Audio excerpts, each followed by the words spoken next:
Welcome to our video, 3 nations leading in quake-safe housing and 7 that are not.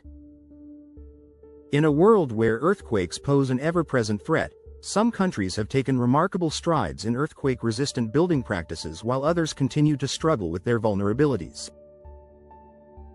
Today, we will explore the innovative strategies employed by nations like Japan, Chile, and New Zealand in their quest for seismic safety, as well as highlight the challenges faced by countries such as Turkey, India, and Haiti.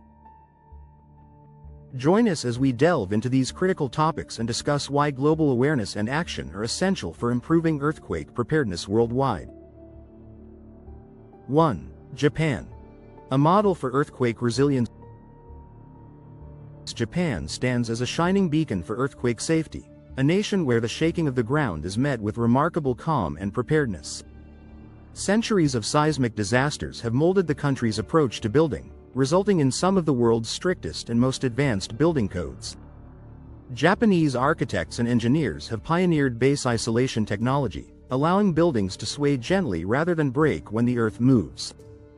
This technology, combined with flexible steel frames and rigorous construction standards, makes modern Japanese buildings almost dance with the tremors. Public education is equally prioritized, with regular earthquake drills and clear communication ensuring citizens know exactly what to do when disaster strikes. The government's relentless focus on research and innovation keeps pushing the boundaries of safety. Japan's achievements aren't just technical, they're cultural, with a shared sense of responsibility and readiness woven into daily life. It's no wonder that the rest of the world looks to Japan for inspiration. 2. Chile. Leading the way in South America, Chile has emerged as a leader in quake-safe housing, especially after the devastating 2010 earthquake that shook the nation to its core. Learning from tragedy, Chile swiftly overhauled its building codes, demanding stronger, more flexible structures that can absorb and dissipate seismic energy. Engineers in Chile use reinforced concrete and steel, materials chosen for their ability to bend without breaking. The designs often include shock absorbers and special joints that allow buildings to sway rather than crumble. Beyond construction, the government invests heavily in community preparedness, organizing regular emergency drills and educational campaigns. This proactive approach has fostered widespread public awareness and a culture of vigilance. Chile's progress is a testament to how a nation can transform its vulnerability into strength through determination and innovation. The country now serves as a model for its neighbors, showing that resilience is both possible and essential. 3. New Zealand. Innovating for safety. New Zealand is a country with earthquakes etched into its history, most notably the tragic Christchurch quake in 2011. This event galvanized the nation, prompting sweeping changes to building regulations and a surge of innovation in construction techniques. New Zealand's engineers lead the world in developing new materials and design methods, such as energy-dissipating dampers and flexible foundation systems.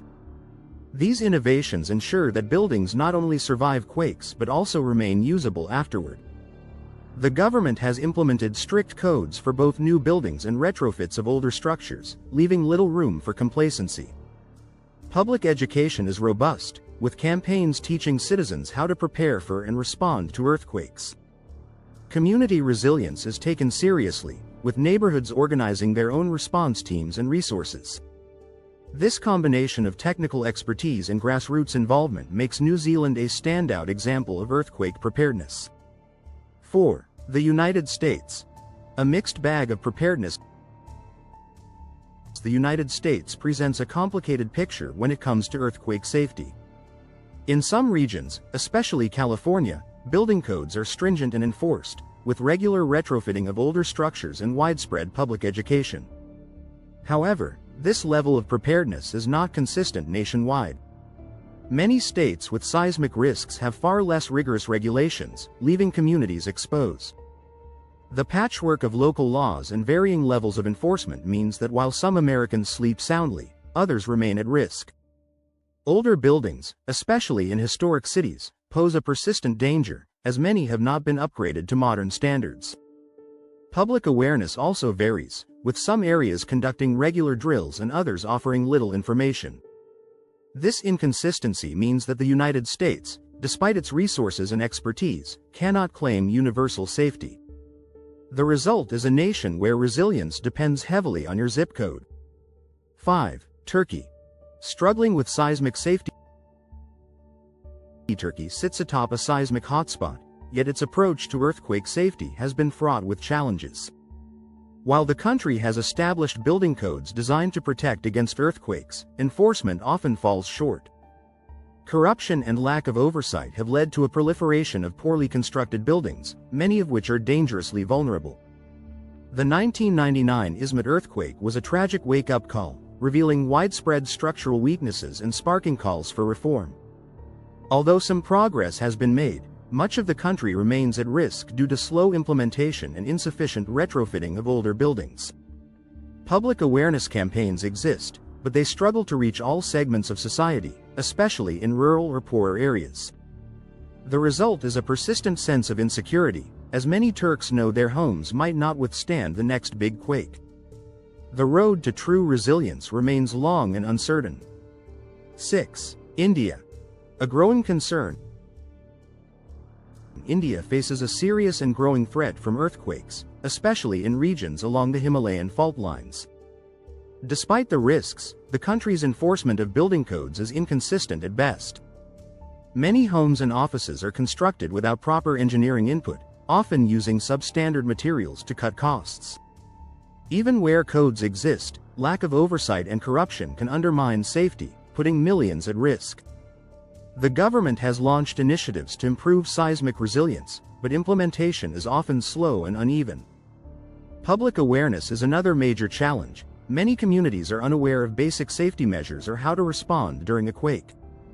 Rural areas, in particular, suffer from a lack of resources and information. As urbanization accelerates, the risk of a devastating earthquake grows, making India's struggle for quake-safe housing an urgent national issue. 7. Indonesia. A nation at risk. Indonesia is one of the world's most earthquake-prone countries, sitting squarely on the Pacific Ring of Fire. Yet, for many Indonesians, quake-safe housing remains a distant dream. Buildings are often constructed using inadequate materials, and engineering oversight is limited, especially in rural or poorer areas. The government has started to address these issues, introducing new building codes and promoting safer construction practices. However, widespread poverty and limited resources make progress slow and uneven. Many existing buildings remain extremely vulnerable, and retrofitting is rarely affordable for ordinary citizens. Public education campaigns exist but struggle to reach the country's vast and diverse population. The result is a nation constantly at risk, where the next major quake could spell disaster for millions. The challenge of creating truly resilient communities in Indonesia is both urgent and daunting. 8. Philippines. Facing multiple challenges. The Philippines endures frequent earthquakes, yet many of its buildings are dangerously unprepared for strong tremors. One of the biggest challenges is corruption, which often undermines the enforcement of building codes. Contractors sometimes cut corners, using subpar materials or skipping essential safety steps to save money. This leads to structures that are ill-equipped to withstand seismic shocks. The government has made efforts to improve regulations and oversight, but implementation remains patchy, especially in rapidly growing cities. Public awareness is also limited, with many Filipinos unsure of what to do in an emergency. In some communities, disaster drills are held, but these are not widespread. Combined with frequent typhoons and other natural disasters, the risk to life and property in the Philippines remains alarmingly high. The path to safety is complicated by social, economic, and political challenges. 9. Haiti. A legacy of vulnerability. Haiti's experience with earthquakes has been nothing short of heartbreaking. The catastrophic quake in 2010 exposed the nation's deep-seated vulnerabilities, as poorly built homes and public buildings collapsed like houses of cards. Many structures were put up without any regard for safety standards, often because of poverty and lack of regulation. Efforts to rebuild have been hampered by political instability and chronic underfunding. While some new buildings are constructed to higher standards, the vast majority of Haitians still live in homes that would not withstand even a moderate earthquake. Public education on earthquake preparedness is minimal, and emergency services are often overwhelmed during crises. The sense of insecurity is palpable, with memories of past disasters haunting daily life. For Haiti, the journey toward quake-safe housing is a slow and uncertain climb. 10. Conclusion. The need for global action. Earthquakes are a fact of life in many parts of the world, but their impact depends heavily on how societies prepare. Japan, Chile, and New Zealand prove that it is possible to combine technology, strict regulations, and public awareness to create resilient communities. Meanwhile, nations like Turkey, India, Indonesia, the Philippines, and Haiti show what happens when these elements are missing or insufficient. The difference can mean the survival or loss of thousands of lives. Would you have guessed which nations truly lead the way, and which still have far to go?